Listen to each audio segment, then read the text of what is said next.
É uma alegria enorme nos encontrarmos na casa de Meimei, nessa época de pandemia. Nós escolhemos esse tema, medo, e para falar do medo, é claro, sem medo de viver. Por quê? Porque encontramos esses dias um amigo espírita que estava em verdadeiro pânico, por causa que na casa dele os familiares não são espíritas, então não tem o entendimento que a gente tem. E ele estava lá com 50 frascos de álcool gel, álcool 70. Nós realmente temos que nos cuidar, temos que ter as precauções.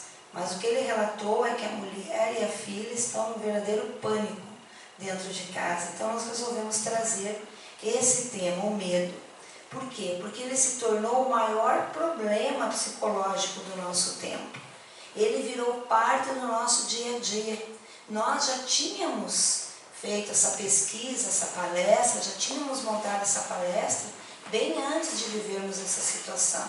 Então, esse tema vem bem a calhar.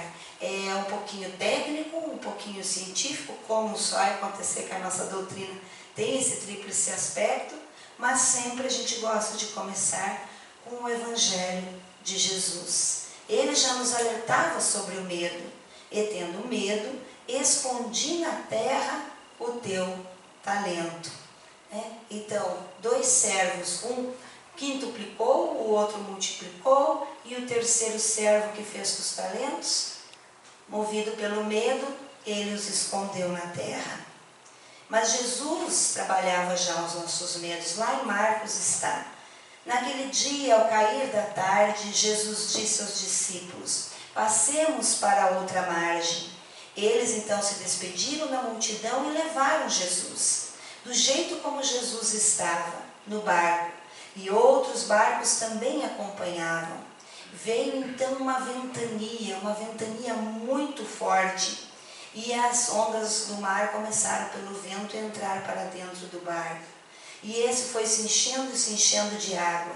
Jesus, que estava na parte de trás dormindo, sobre o travesseiro, foi acordado pelos discípulos em pânico, com medo, dizendo: Mestre, não te importa que estejamos perecendo? Ele se levantou e repreendeu o vento e o mar. Silêncio, cala-te. O vento parou, se fez uma grande calmaria naquele instante. Então Jesus disse: por que sois tão medrosos? Ainda não tendes fé? Eles então sentiram grande temor e comentavam: quem é esse? Quem é esse a quem obedece o vento e o mar? Mas vamos para as obras espíritas. Lá no nosso lar, essa obra que veio, a primeira reportagem do mundo espiritual através de André Luiz, pelas mãos abençoadas de Francisco Cândido Xavier. Lá nós vamos ter o relato que Narcisa fala para André Luiz, mas quem fala na realidade é o governador do nosso lar, trazendo um alerta para todos nós. Olha esse livro da década de 40.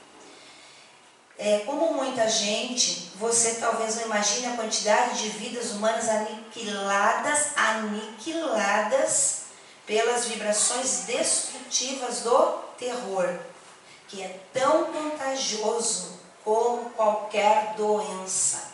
Nós temos medo hoje do vírus, mas nós temos que nos libertar dessa vibração. Classificamos o medo como um dos piores inimigos do ser humano, porque se aloja na alma, atacando as forças mais profundas. Então aí está o governador do nosso lar. Nós vamos agora fazer nós começamos com Jesus, fomos para a doutrina espírita, e lá na frente vocês vão entender a conexão. Vamos agora para o mito de Teseu. Ariadne, para quem não recorda, serviu-se de um novelo de linha para guiar Teseu. Então todos que caíam, os jovens, atenienses, aqueles que caíam no labirinto, eram devorados pelo monstro.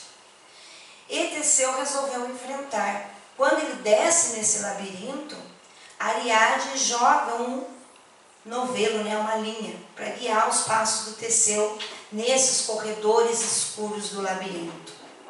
E ao descobrir a ponta do fio de Ariadne, o homem estará iniciando o seu autodescobrimento. Porque finalmente, quando nós descobrirmos esse fio, nós vamos estar capacitados para escapar da fuga do Minotauro, da fuga do monstro, essas forças de natureza íntima. Porque finalmente, quando o homem encontrar esse fio de Ariadne, ele atingirá as portas da libertação, porque passará finalmente a compreender que Deus jamais esteve distante dele. Ele é que havia se separado de Deus e não visto, não sentido a presença de Deus em si. Então a vida dos homens, a nossa vida, é para ter o que? Vitória. E vitória sobre essas criaturas terríveis, esses monstros aqui simbolizados pelo monstro, né? É a capacidade nossa, inata, para superar aquele medo que vem da onde nós vamos ver depois. É um medo primitivo, ancestral, medo do desconhecido. E como que nós vamos conseguir isso? Através das virtudes, né? Da coragem, da determinação, da sensibilidade, da inteligência. Então nós iniciamos com esse mito de Ariadne. Por quê? O Espiritismo tem a ver com isso. Vou fazer uma analogia, né? O Espiritismo, ele pode oferecer esse fio de Ariadne. Nós, seres humanos, somos como Teseu. Nós nos dispomos a reencarnar, nós tivemos a coragem daqui estar, a percorrer, vamos dizer, esse labirinto que é a vida. Voluntária, corajosamente, nós nos dispomos a lutar contra os monstros ferozes. Esses monstros, eles estão travestidos aí fora. Muitas vezes os nossos medos, as nossas dificuldades, os nossos defeitos, os nossos vícios, que podem ir nos devorando, e às vezes também o medo do externo, como é agora, né? O medo de uma doença, o medo de um obstáculo, enfim. Nós temos que matar esse monstro. Para quê? Para terminarmos a tarefa que viemos executar e voltarmos felizes, cumpridores do nosso dever. Mas como nós vamos conseguir cumprir a nossa programação? Como que nós vamos vencer a nós mesmos? Como que nós vamos percorrer esse labirinto aí escuro sem uma ajuda do céu? Então o Espiritismo é esse processo libertador das consciências, a fim de que, diz Emmanuel aí, a fim de que a visão do homem alcance horizontes mais altos. Então o Espiritismo pode ser esse fio de Ariadne, essa nossa ajuda do céu, porque vai nos oferecer valiosas ferramentas para percorrer esses corredores do labirinto, as armadilhas, aquilo que nos surpreende. Quem de nós, ao comemorar a virada do ano, imaginaria que nós estaríamos agora vivenciando esse isolamento, por exemplo? Então essas armadilhas, essas situações inesperadas, para quê? Para que a gente possa chegar até esse monstro que nós temos que eliminar. E quantas vezes ao longo da nossa jornada, da nossa vida, nós já não nos sentimos impotentes diante de algum monstro? De repente, uma situação financeira difícil, de repente aí uma situação familiar. Quantas vezes nós nos entregamos ao destino como os jovens atenienses, sem ter ao menos uma chance de lutar? Então percorrer o caminho da vida, essa nossa encarnação, sem ter ao menos um fio para nos guiar, é como nos entregar ao léu aí, ao destino. Então nós precisamos dessa luz. Mas, para falar de medo, o que é, afinal de contas, o medo? O medo, aquilo que a gente não consegue ver, ele acaba tendo uma reação no organismo, psicofísica. A aflição, por exemplo, quando a gente tem uma ameaça, ela acaba nos dando aí reações. Por exemplo, a pessoa, às vezes, digamos aqui tem uma explosão, ou entra um animal feroz, que a pessoa sai correndo, ela acaba ficando rubra, parece que a pupila fica dilatada, né? Então, Isso tudo é quando nós recebemos uma ameaça no plano físico de perigo iminente. O medo é um gigante enraizado profundamente e ele vai se alimentando da nossa necessidade de preservar a vida. Mas o que é prejudicial é quando o medo, quando ele é real, beleza, mas quando ele se torna imaginário, quando ele se alia à nossa imaginação, então nós vamos desenvolver as variadas neuroses. E isso pode paralisar completamente a vida de uma pessoa. Então nós vamos agir como aquele servo negligente que enterrou por medo o seu talento. Então estudos comprovam, olha, essa palestra estava feita antes, imagina agora as estatísticas que nós vamos ter para frente. Que nós sentimos 10 vezes a nossa geração mais medo do que os nossos pais sentiam. Nós acordávamos já antes dessa pandemia, a escova os dentes, vai para a rua, já fica pensando, né? E se eu for atropelado, se eu for assaltado agora, começa, se eu for contaminado, e se eu chegar no meu escritório, como tem acontecido, muitas demissões, né? E eu perder o meu emprego. Então a gente começa a entrar nesse circuito do medo. Nunca houve tantos motivos para sentir medo. Ele está nos afetando. Segundo agora dados da saúde mental dos Estados Unidos, 20,8% das pessoas têm transtorno de ansiedade. Passam o tempo inteiro com medo antecipado de algo que talvez jamais irá acontecer. Mas quais são os nossos medos mesmo? Medo do desconhecido, medo de altura, medo de se relacionar, medo da morte, medo de dirigir, medo de perder, medo de avião, medo de escuro, medo da vida. O cérebro está aqui no mundo maior, é o órgão sagrado da manifestação da mente. Como que o nosso espírito vai se manifestar? Ele precisa de um instrumento, então ele se manifesta através do cérebro físico. Mas olha que lindo isso aqui que André Luiz coloca. Em trânsito da animalidade primitiva para a espiritualidade humana.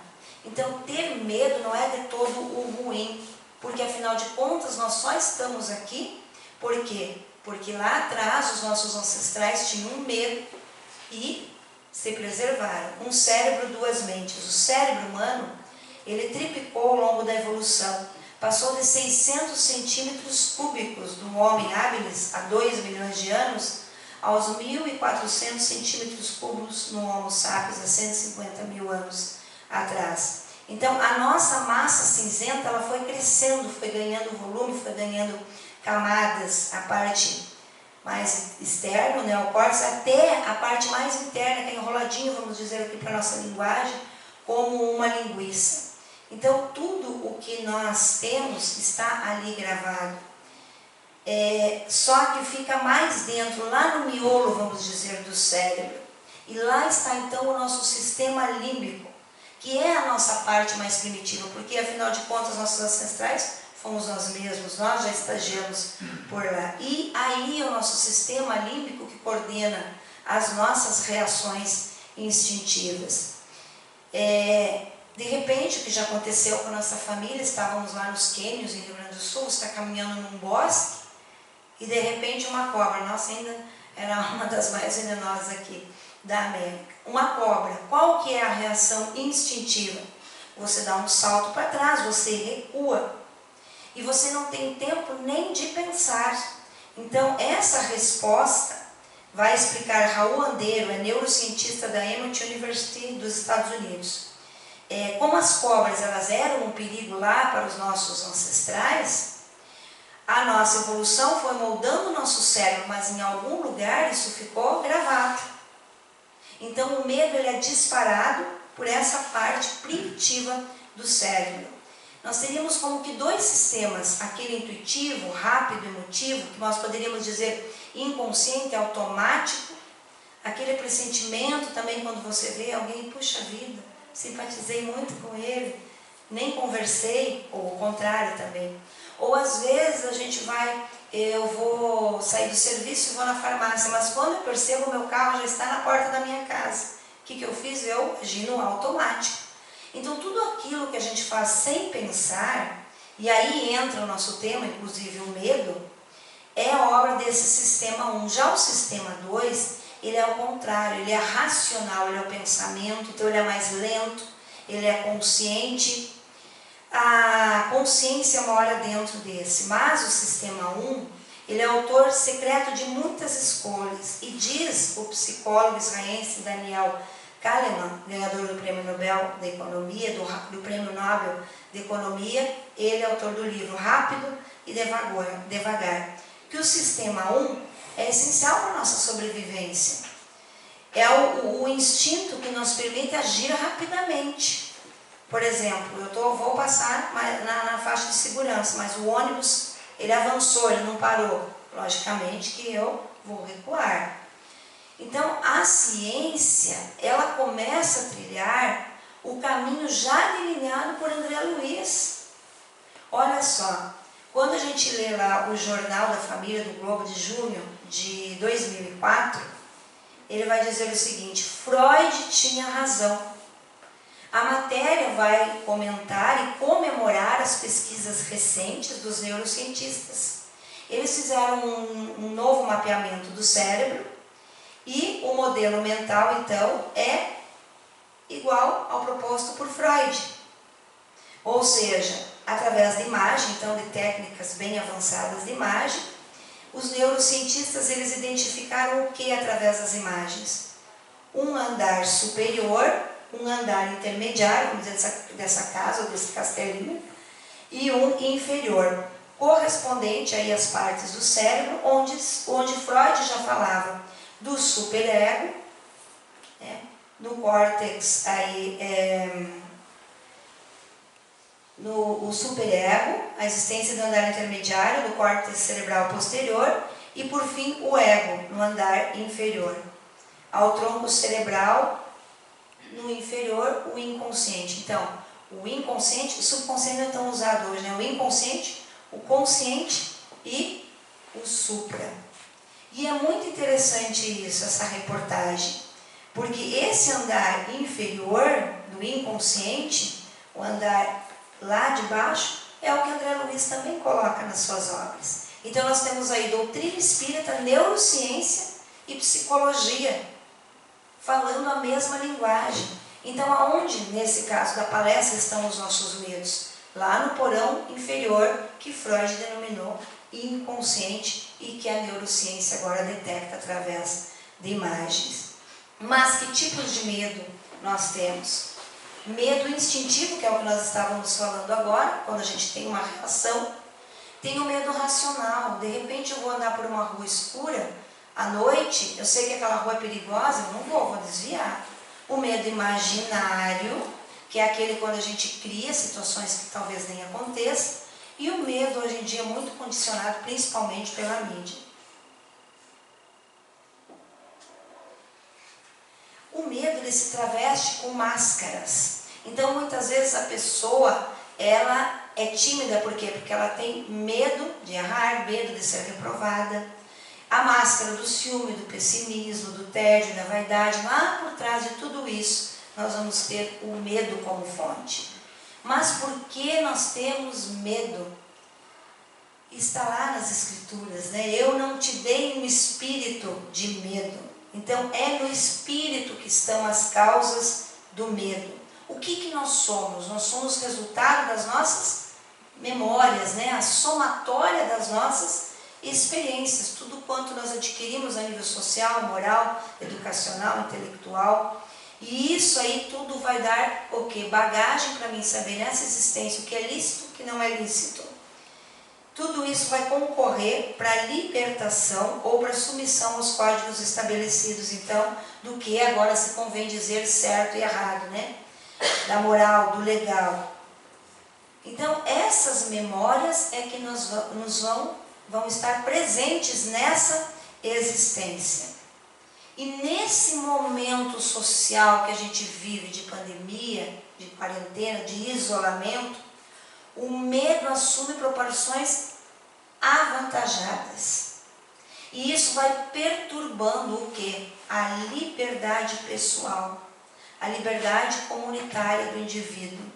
Então, procurando libertar-se desse terrível algoz, as suas vítimas intentam fazer o que nós estamos fazendo hoje, né? Estudar. E como que está o medo hoje? Em forma de insegurança, seja aí pela violência, que já falamos, né? Integridade da vida, a gente quer preservar a saúde principalmente, e assim por diante. Mas mais importante do que pensar ou repensar as causas do medo é a atitude saudável que nós temos que ter ante a nossa conduta existencial. Sem memória do passado, quer dizer, evitar esse padrão que se repete, atemorizante, e sem uma preocupação exagerada com o futuro. Então nós temos que levar a nossa existência preocupados não com o tempo, porque na realidade é atemporal, nós é que delimitamos o tempo. Então não pensar no passado nem preocupar-se com o futuro. Tomar a atitude natural do momento e agir conforme as circunstâncias e as possibilidades. Cada instante viver intensamente, aguardar o que virá, sem lamentar, porque hoje a gente lamenta, puxa vida, eu podia sair daqui e ir no parque, né? Podia ir num restaurante lotado com a minha família. Não, a gente não pode lamuriar, lamentar o que foi, porque a gente tem certeza também que vai passar, não é? Diz Divaldo Franco, os erros e crimes praticados durante a fase inicial da conquista da razão, Joana, falando em intermédio de Divaldo nesse livro Conflitos Existenciais, discernimento em face do despertar da consciência. Então isso vem da onde? Lá dos arquivos profundos. Olha lá o inconsciente de novo. O self, o que é o self, né? Porque a gente não tem essa linguagem. Do nosso espírito. E vão reaparecer agora, nesse papel que nós viemos executar. Como? Como uma imposição constrangedora, porque ele está ali. Então, não poucas vezes, ele instala-se mortificadora na consciência de culpa. Nós já falamos, temos uma palestra sobre a culpa, também é bastante técnica, mas é o que a gente precisa estudar para se libertar. Porque olha aí, para onde vem o medo? Que induz ao medo. Então, a herança da culpa vem do inconsciente e vai respondendo por inúmeros desequilíbrios nossos nessa existência. Vai se desdobrando, mascarando-se, diz Joana, por várias expressões que tornam então o fenômeno inevitável no processo para essa aquisição do andar superior, né? Que a gente quer, que é o nível superior da consciência. Mas falando um pouco mais tecnicamente, só mais um pouquinho, nesse livro aqui, Segredos do Espírito, Jorge Andréia vai falar a parte técnica, como entender que isso se passa para o físico. Então, a zona espiritual é essa região que vai abrigando toda a nossa história, tudo que nós vivenciamos, que nós experienciamos. E quanto maior for a nossa idade espiritual, nosso lastro das nossas experiências, maior vai ser esse alicerce estrutural que vai abrigando. Quanto maiores forem as jornadas na carne material, maior os lastros. A demonstrar o quê? A nossa situação evolutiva. O que cada um carregou. Mas como que isso vem para a parte física? Então Jorge Andréia vai explicar. Vem como pequenas fontes energéticas. Elas se projetam, elas vêm lá da periferia e passam para o corpo. Como uma necessidade nossa de reestruturação, de estruturação do espírito. Então essas energias que nós fomos acumulando mais deficientes, foram acumuladas nas outras encarnações, vamos dizer, pelos crimes cometidos, os atos negativos, as transgressões à lei de Deus, tem uma necessidade de reparação, de participação na reconstrução espiritual. Então eles vão se projetar na periferia. Como? Como é que a gente pode traduzir isso? Quando vem para a zona consciente, vem como? Sob a forma de sintomas. Então aí está essa família que eu citei, que só um membro é espírita, e ele chega em casa, as pessoas já dizem para ele, você está trabalhando, você está trazendo o vírus, fica por lá de fora e está lá com 50 mil frascos de álcool. Quando nós vemos reportagens, por exemplo, nos moradores de rua, não se detectou ainda. A gente faz um trabalho com os moradores de rua. Ou essa pessoa de São Paulo, essa moça que não saiu de casa para nada, só do delivery, chegava, desinfetava tudo e ela foi contaminada. Mas isso é um tema para uma outra palestra, é claro. Claro que nós temos que ter os cuidados, mas aí não deixar se atemorizar. E aí vem o sintoma, com várias tonalidades. O que é isso? Diz ele. É a forma de colher esse material doloroso como elemento neutralizador e burilador do nosso espírito. Então, como entender isso num exemplo mais prático? Vamos pegar o exemplo de Joãozinho. Joãozinho, ele vai procurar ajuda e ele vai fazer uma regressão porque ele está com a síndrome do pânico. E é um dos únicos indicados, até mesmo por Emmanuel, né? Situação de regressão não para curiosidades, apenas em casos gravíssimos. E ele então vai procurar ajuda porque ele estava se dirigindo para o trabalho e ele teve uma crise, logicamente, que vários ataques de pânico constituem a crise, e várias crises que vão dar a característica da síndrome. E quando ele chega no médico, ele entra em regressão, ele começa a chorar muito por uns 15 minutos, e aí ele recorda fatos que não necessariamente são da vida anterior. Nesse caso, João era dessa existência. Um fato que tinha acontecido com ele há 2 anos, quando o irmão procura ele, porque o pai estava em fase terminal, com câncer, e ele procura uma ajuda financeira. E João se nega, dizendo que o pai tinha agido muito mal com ele na infância, enfim. Ele não quis, talvez uma atitude de vingança, ele não quis ajudar o pai.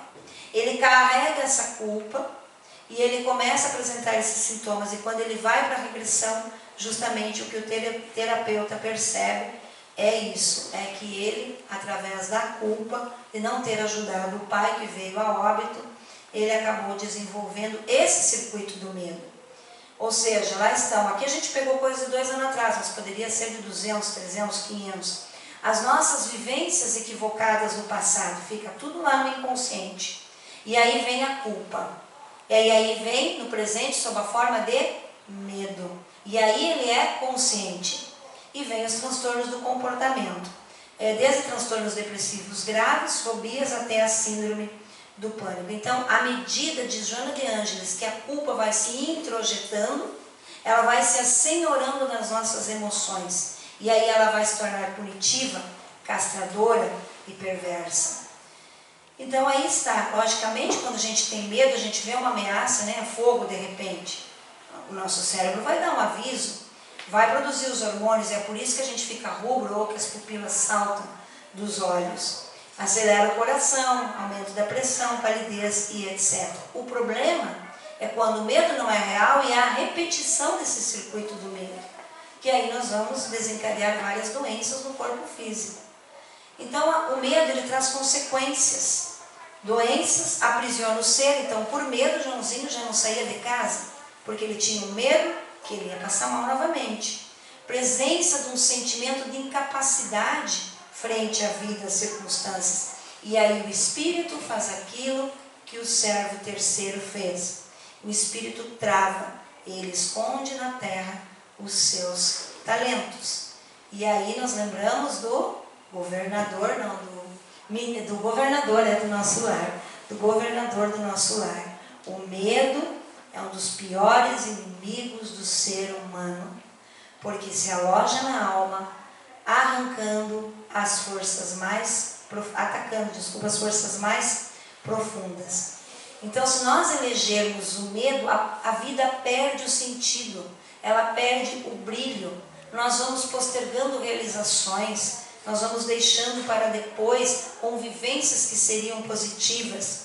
Permitir-se ao medo como atitude preventiva contra dissabores impede de viver em plenitude. Nem vou nessa entrevista de emprego, porque eu sei que eu não vou passar.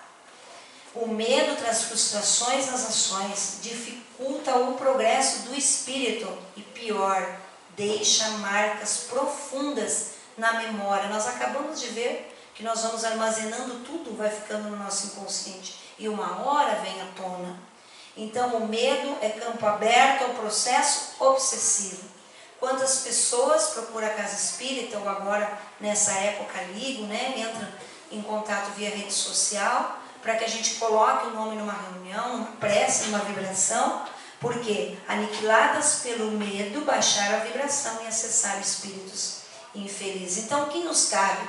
Talvez seja essa projeção que nós devemos levar na manhã de hoje para nós e para os nossos familiares e conhecidos. Transmutar a energia do medo. E por que a gente começou lá o mito de Teseu? Lá no mito de Teseu, o ápice da história é a entrada no labirinto, ou seja, que representa a nossa alma, o nosso interior, e que vai então ele até o seu âmago, para destruir um mal. Que mal é esse? É um mal escondido.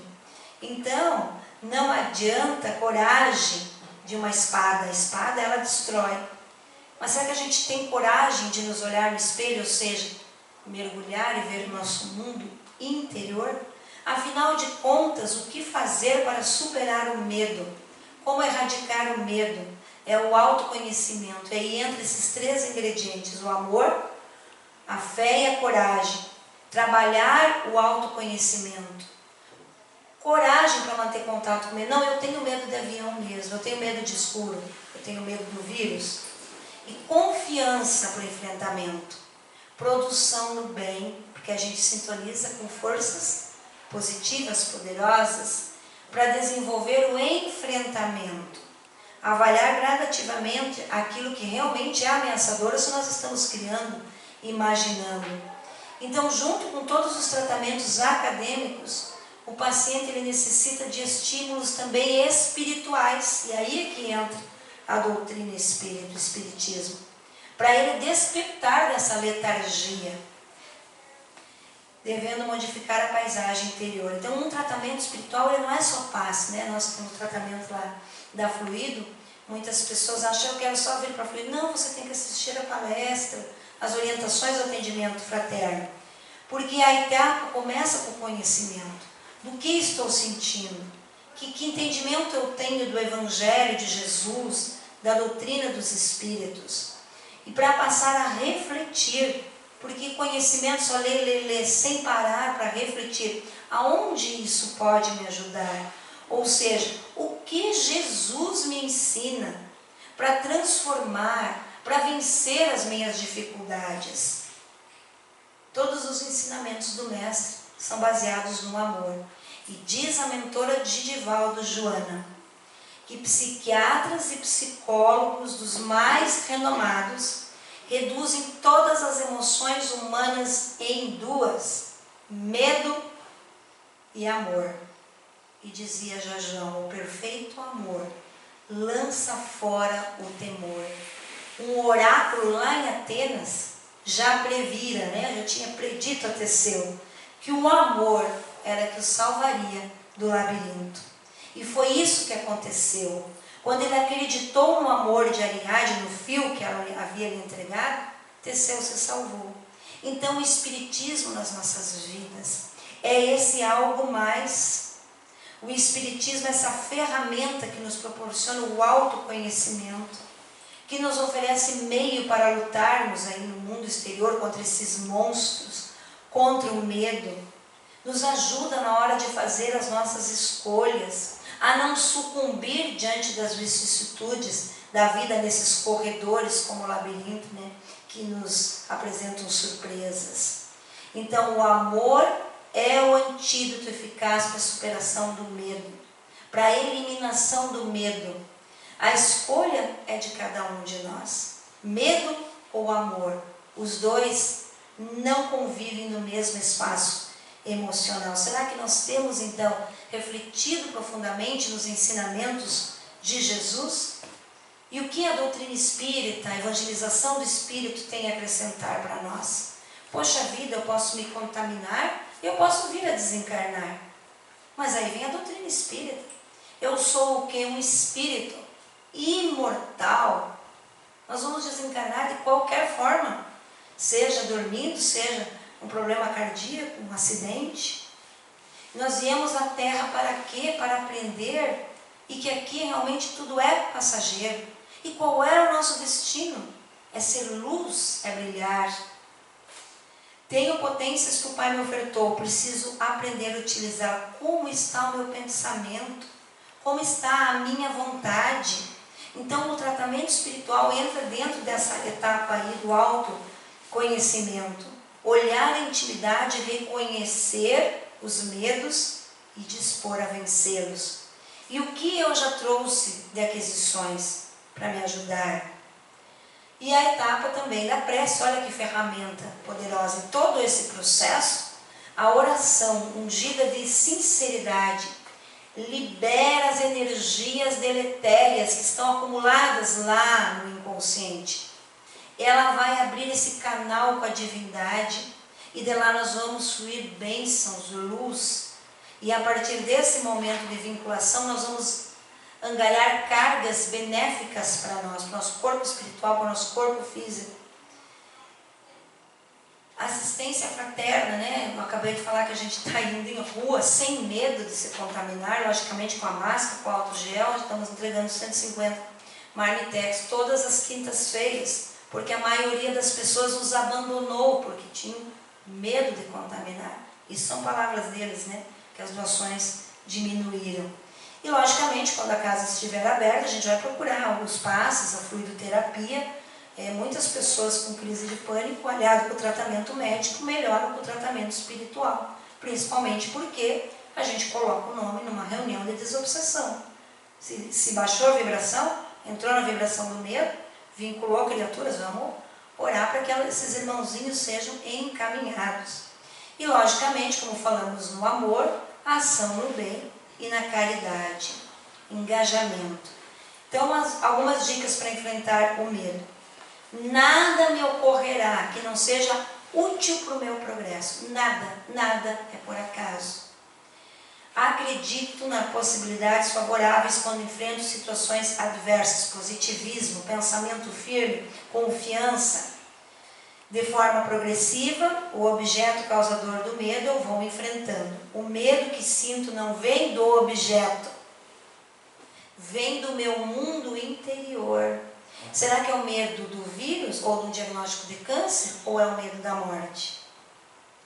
Devo ter consciência das influências espirituais. Aí nós falamos muito no negativo, mas e positivo? Quando a gente se conecta, faz a prece, evangelho no lar, toma o passe, estamos nos conectando àqueles nossos mentores, anjos guardiães que vão nos ajudar. Nós não estamos sozinhos para enfrentar isso. Então, diante do medo é preciso ter calma, segurança, a fim de manter a mente em equilíbrio. E por fim, por mais que a situação apresente-se perversa, parece que está sem saída, considera com alegria qual o mal que pode te acontecer, se somente ele atingirá o corpo frágil, ensejando que o espírito imortal avance totalmente livre em direção à grande luz. Então não temas, tenha vigilância interior. Então a primeira etapa é aceitar o medo, depois desidentificar o medo, a emoção do medo. Ela está tentando tomar conta de mim, está me paralisando, igual o servo. O que eu tenho que fazer? Terceira etapa, me transformar. Nem que seja como um mantra, eu estou sereno, ou pedindo, Jesus, me dê serenidade, porque às vezes a pessoa está tão tribulada que ela não consegue fazer uma prece longa. Então use palavras curtas, mas busque essa serenidade. Esse é o nosso maior desafio hoje, não nos deixarmos abater por nós mesmos. Então, quando o medo tentar tomar conta de ti, pensas que estás na terra para triunfar. O triunfo, no entanto, não está nos aplausos e nas luzes da ribalta, nem nos sucessos mundanos que cegam o coração e a mente. O triunfo é sobre ti mesmo, e para consegui-lo é preciso lutar. E o Espiritismo faz ver as coisas do tão alto que o sentimento dessa personalidade desaparece, de alguma forma, diante da imensidão. Fé, confiança inabalável em Deus e Jesus, nos mensageiros sublimes, lembrando das palavras vigorosas do Mestre. No mundo tereis aflições, mas tende bom ânimo. Eu venci o mundo.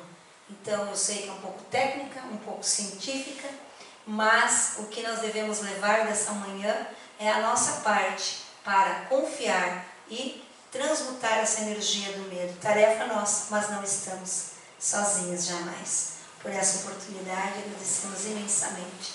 Muito obrigada.